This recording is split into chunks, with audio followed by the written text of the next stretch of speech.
दोस्तों, हम अपने जीवन में हमेशा अपने मन को लेकर परेशान रहते हैं। हम यह सोचते हैं कि हमारा मन भला शांत कैसे होगा। हमारे मन में तो तरह तरह के विचार चल रहे हैं। हम काम कुछ और करना चाहते हैं, लेकिन हमारा मन हमसे कुछ और ही काम करवा लेता है। इससे पहले कि आप अपने मन को शांत करने का प्रयास करें, यह जानना जरूरी है कि मन का व्यवहार शांत होने वाला है ही नहीं। अगर मन शांत होने वाला हो सकता तो इस दुनिया में सभी के मन शांत हो गए होते और हर कोई अपना जीवन सुखी सुखी बिता रहा होता। फिर न तो कोई हंगामा होता और न ही किसी तरह की कोई तकलीफ। सभी का जीवन खुशी खुशी बीत रहा होता। फिर न तो आप और न ही मैं पैसे कमाने के पीछे भाग रहे होते। समस्या तो यह है कि हम ज्यादा से ज्यादा चीजें इकट्ठा करना चाहते हैं, क्योंकि हमें लगता है कि हमारे पास जितनी ज्यादा चीजें होंगी हम उतना ही सुखी रहेंगे। लेकिन वास्तविकता तो यही है कि बाहर की किसी भी चीज में कोई सुख नहीं है और न ही उनमें कोई दुख है। और यही कारण है कि जब हम किसी चीज के पीछे भाग रहे होते हैं, जब हम कोई चीज पाना चाहते हैं, तो उसे पाकर हमें पल भर के लिए खुशी तो मिलती है, लेकिन बाद में हम उस खुशी का एहसास नहीं कर पाते। वह खुशी दुख में परिवर्तित हो जाती है। और इसी प्रकार से हम एक चीज से दूसरी चीज, दूसरी से तीसरी चीज के पीछे लगातार भागते रहते हैं, क्योंकि हमें ऐसा ही लगता है कि यदि हम वह चीज पालेंगे तो हम सुखी हो जाएंगे। लेकिन वास्तविकता में वही सुख हमारे दुख का कारण बन जाता है, जिस कारण हमारा मन बेचैन रहने लगता है। हम उस चीज को पाने के लिए तरह तरह के उपाय करते हैं, जिस कारण हमारा मन और भी बेचैन होने लगता है। और यह बेचैनी धीरे धीरे चिंता का रूप ले लेती है और हमारा मन पूरी तरह से अशांत हो जाता है। हमें कुछ भी अच्छा नहीं लगता। हमें लगता है कि जो कुछ हमने मांगा था उसका उल्टा हो रहा है। सब कुछ हमारे विपरीत जा रहा है। और फिर हम अपने मन को शांत करने के लिए ध्यान करना शुरू करते हैं, क्योंकि एक ध्यान ही वह मार्ग है जो हमें ज्ञान की ओर ले जाता है।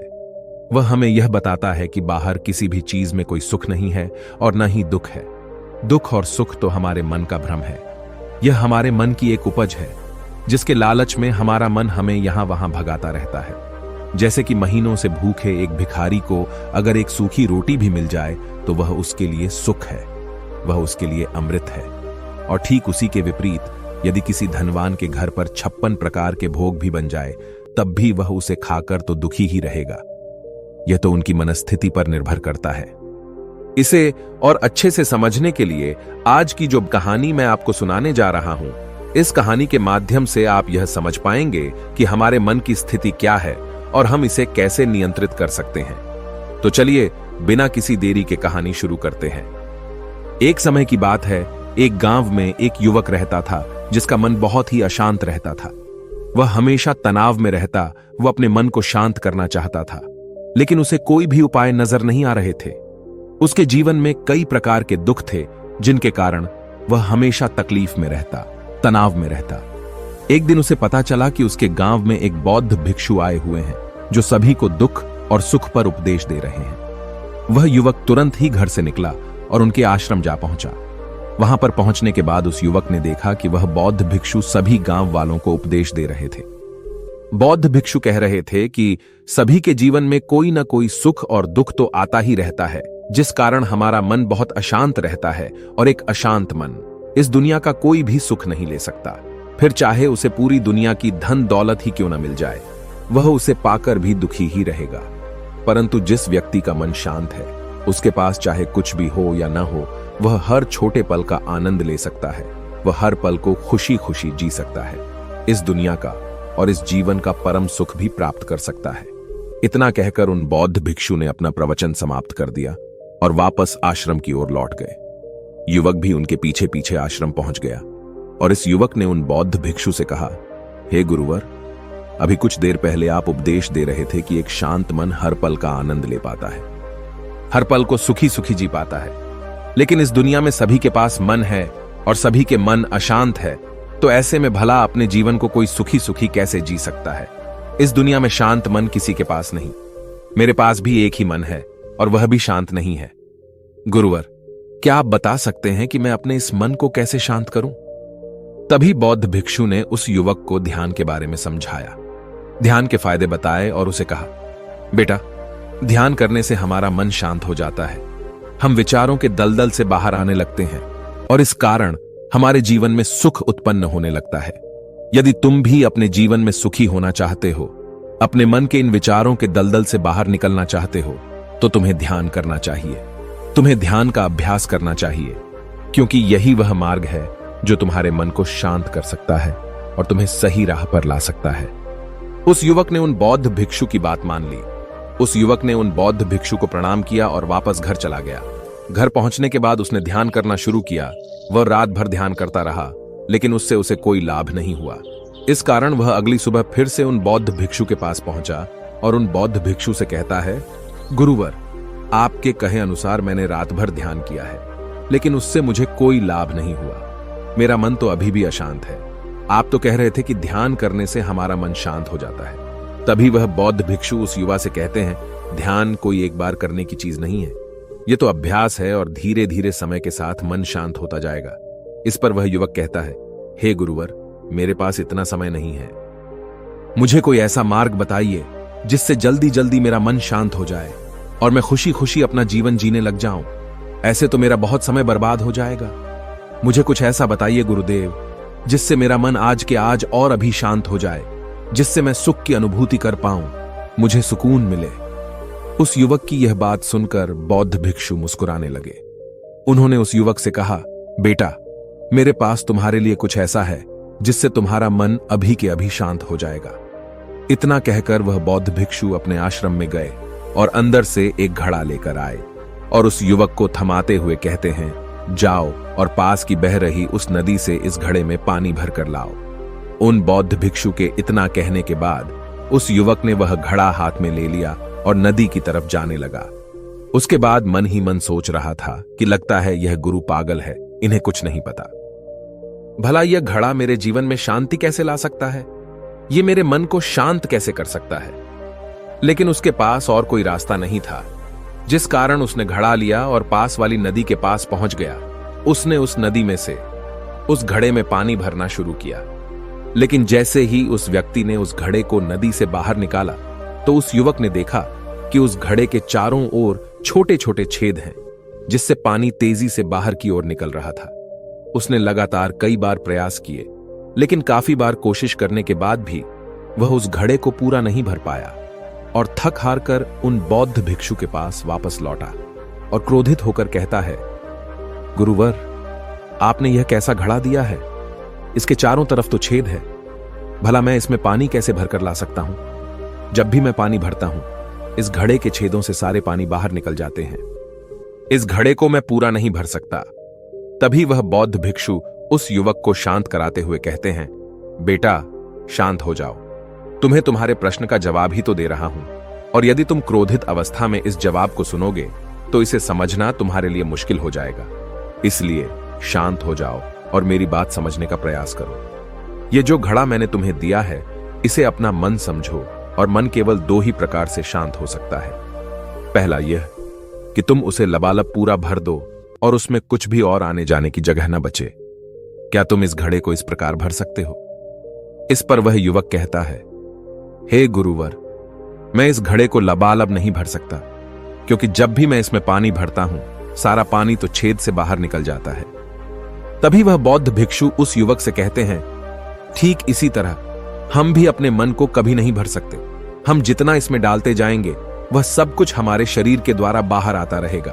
फिर चाहे वह क्रोध हो, प्रेम हो या फिर दया, हम जो भी अपने अंदर आने देते हैं, वही हमारे अंदर से बाहर भी आता है। और इसीलिए मैंने तुम्हें छेदों वाला घड़ा दिया, क्योंकि यह हमारी मन के जैसा ही है। और जब हम इस मन को बस भरना चाहते हैं, तब तुम अपना समय बेकार कर रहे हो। क्या तुम्हें एक पल के लिए भी ये नहीं सोचा कि इसी प्रकार तो तुम अपने मन को भरने में भी लगे हुए हो? क्या इससे तुम्हारा समय बर्बाद नहीं हो रहा? क्या इससे तुम्हारा जीवन बर्बाद नहीं हो रहा? क्योंकि जिस भी चीज से तुम अपने मन को भरोगे, वह तो बाहर निकल ही जाएगी। उस युवक को अपनी गलती का एहसास हुआ। वह तुरंत उन बौद्ध भिक्षु के चरणों में गिर गया और उन बौद्ध भिक्षु से कहता है, गुरुवर, आपने सच कहा। मैंने कभी भी इसके बारे में नहीं सोचा कि मैं अपना जीवन अपने आप ही बर्बाद कर रहा था। ठीक है, मैं तो इस बात से अनजान था, लेकिन आज आपने मेरी आंखें खोल दी। परंतु गुरुवर, अगर यह मन को पूरी तरह भरने का पहला तरीका मन को शांत नहीं कर सकता, तो मन को शांत करने का दूसरा तरीका कौन सा है? गुरुवर, मुस्कुराते हुए उस आदमी से कहते हैं, दूसरा तरीका है कि अपने मन को पूरी तरह खाली कर दो। इस पर वह व्यक्ति कहता है, गुरुवर, आप ही मुझे बताइए कि मैं अपने मन को खाली कैसे कर सकता हूं। तभी बौद्ध भिक्षु कहते हैं, बेटा, यह तो बहुत ही सरल है। बाहर का कूड़ा अपने भीतर मत जाने दो। इस प्रकार तुम्हारा मन अपने आप ही खाली हो जाएगा। वह व्यक्ति कुछ देर सोच विचार करने के बाद बौद्ध भिक्षु से कहता है, हे गुरुदेव, यह कैसे संभव है? जो भी हम देखते हैं, सुनते हैं, वह हमारे मन में ही तो जाता है, वह हमारे भीतर की ओर ही तो जाता है। फिर मैं उसे कैसे रोक सकता हूं?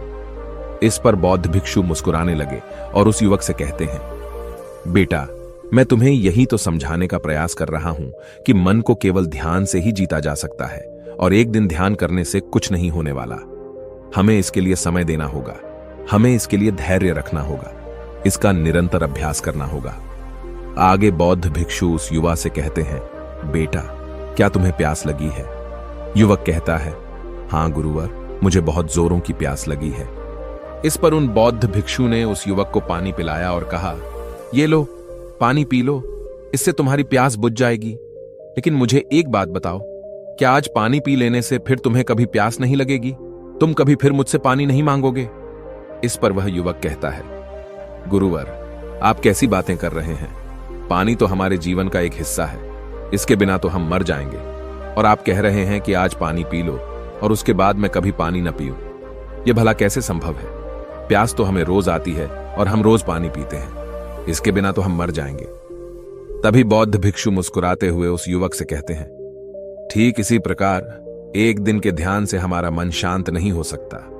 उसे भी रोज भूख लगती है और उसे रोज रोज हमें आहार भी देना पड़ता है। उसे भी रोज पानी पीने की जरूरत पड़ती है और ठीक उसी प्रकार हमें हर दिन ध्यान करने की भी जरूरत पड़ती है। और जब हम निरंतर ध्यान करते हैं, इसका अभ्यास करते हैं, तो देखते ही देखते हमारे मन की भूख शांत होने लगती है और एक समय पर हमारा मन सारे विचार उत्पन्न करना बंद कर देता है। तब वह बाहर से कुछ भी ग्रहण नहीं कर पाता और जो कोई भी विचार हमारे भीतर है, वह सारे विचार देखते ही देखते समाप्त हो जाते हैं और इसी प्रकार धीरे धीरे हमारा मन शांत होने लगता है। आगे वह बौद्ध भिक्षु उस युवक से कहते हैं, बेटा, तुम ही तो कह रहे थे कि तुमने रात भर ध्यान किया है, लेकिन उसके बाद भी तुम्हारा मन शांत नहीं हो रहा। बेटा, तुम चाहो तो 1 घंटे के लिए ध्यान कर सकते हो, चाहो तो पूरा दिन भर तुम ध्यान करो, लेकिन इसका लाभ भी तुम्हें उतना ही मिलेगा। अर्थात मान लो तुम 1 दिन के लिए ध्यान करते हो तो इससे तुम्हारे मन को भी शांति केवल कुछ समय के लिए ही मिलेगी। यह हो सकता है कि वह 1 घंटे के लिए शांत रहे या फिर केवल कुछ क्षणों के लिए, लेकिन वह शांत अवश्य होगा। लेकिन जैसे ही उसे फिर से भूख लगेगी, वह फिर से अशांत हो जाएगा और फिर से यहां वहां भागने लगेगा और वह अपने विचारों की तलाश में आगे बढ़ेगा, क्योंकि उसे भी तो भूख लगी है, उसे भी तो खाना चाहिए, उसे भी तो पानी चाहिए। जैसे कि जब तुम्हें भूख लगती है, तुम अशांत हो जाते हो, क्योंकि तुम्हें भोजन चाहिए, पानी चाहिए, ताकि तुम अपने पेट की भूख को मिटा सके और तुम्हें शांति मिले। इस पर वह युवक कहता है, आप सत्य कहते हैं, मैं ही गलत था, मेरी ही गलती है। मैं अपने मन को अवश्य शांत करके रहूंगा, फिर चाहे इसके लिए मुझे कितना भी समय क्यों न लग जाए, मैं भी उस सुख को प्राप्त करके ही रहूंगा। मैं इस खाली घड़े में पानी भरकर अपने जीवन को बर्बाद नहीं करना चाहता। मैं अपने मन को शांत करके ही रहूंगा। मैं अपने मन को पूरी तरह से खाली कर दूंगा। इतना कहकर उस युवक ने उन बौद्ध भिक्षुओं को प्रणाम किया और वापस अपने घर की ओर लौट गया। दोस्तों, हम लोगों के जीवन में भी कई प्रकार की समस्याएं हैं और हम उन समस्याओं का समाधान करना चाहते हैं, और अंत में हमें जो मार्ग मिलता है वह ध्यान है। हम ध्यान तो करना चाहते हैं, लेकिन हम उसके परिणाम को तुरंत पाना चाहते हैं। जब हम शुरू शुरू में ध्यान करते हैं तो हमें उसका कुछ भी लाभ नहीं मिलता और हमें लगता है कि यह व्यर्थ है, इससे हमें कोई भी फायदा नहीं होने वाला, क्योंकि हमें तो सब कुछ जल्दी जल्दी चाहिए। लेकिन वास्तविकता तो यही है कि ध्यान सब्र और समय मांगता है और साथ ही उसे शांति भी चाहिए। परंतु हम इतने अशांत हैं कि हमारे भीतर ये तीनों चीजें नहीं हैं। इसीलिए अपने भीतर धैर्य पैदा करें। जब आपके भीतर धैर्य पैदा होगा, तभी आप सब्र, समय और शांति के महत्व को समझ पाएंगे, और फिर आपका समय चाहे कैसा भी क्यों न चल रहा हो, आप हर समय खुश रहना सीख जाएंगे। अगर आपका मन अशांत है तो यह किसी और के हाथों में नहीं है कि वह आपके मन को शांत कर सके। यह तो आपके हाथों में है कि आप अपने मन को किस प्रकार और कितनी देर तक के लिए शांत कर सकते हैं। दोस्तों, आपने आज के इस वीडियो से क्या सीखा वह मुझे आप कमेंट में बता सकते हैं। इसी के साथ में उम्मीद है कि आपको आज की वीडियो पसंद आई होगी, तो इस वीडियो को उस इंसान को शेयर करें और उसी के ठीक बाद चैनल को सब्सक्राइब करें। तो चलिए फिर मिलते हैं ऐसी एक और नई वीडियो में। तब तक के लिए अपना ख्याल रखें। धन्यवाद और नमो बुद्धाय।